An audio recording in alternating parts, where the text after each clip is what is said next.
Bonjour et bienvenue au JT du siècle en ce dimanche 2 mai. Pendant la première partie de la journée, le calme a régné et l'on a pu croire que les autobus suffiraient à maintenir l'ordre. Les manifestations n'allaient guère plus avant. Ce sont ces autobus, cependant, qui allaient provoquer le désordre. Vers 3 heures de l'après-midi, les manifestants arrêtèrent l'autobus Madeleine-Bastille et forcèrent le Watman amateur, le receveur et les voyageurs à descendre. 50 gardes à cheval, soutenus par 300 sergents de ville, chargèrent alors. Ils repoussèrent les manifestants jusqu'au boulevard Sébastopol. La foule, exaspérée, commença à arracher les grilles qui protègent les arbres et en jeta les débris sur la troupe. Des coups de revolver sont tirés de part et d'autre. La préfecture de police annonce qu'il y a eu 3 blessés, parmi lesquels M. Alexandre Blanc, député, qui aurait reçu un coup de sabre sur la tête. Au boulevard Magenta, une charge de dragons dispersa des manifestants qui tentèrent de piller une armurerie. Rue de la Douane, un homme tenant un revolver a reçu un coup de poing, déclenchant 2 coups de feu qui ont blessé 2 civils. La préfecture de police communique les renseignements officiels suivants. Il y a eu 48 arrestations, dont 35 ont été maintenues. 25 agents ont été blessés. 6 civils ont été blessés par des coups de revolver. Elle n'annonce aucun mort. Cependant, un de nos collaborateurs a vu un agent vider son magasin de revolver dans la foule. Une balle a atteint un homme d'une 30aine d'années environ. Il est tombé, la carotide trouée. Le sang jaillit en abondance. C'est un cadavre qu'on emporte. Un des projectiles tirés haut a atteint une femme âgée qui fermait ses volets. C'était une domestique. Elle fut transportée à l'hôpital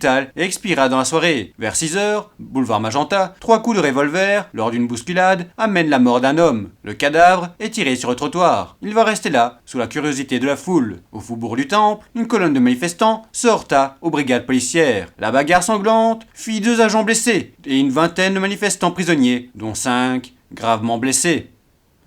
C'était le JT du siècle, l'info de notre histoire.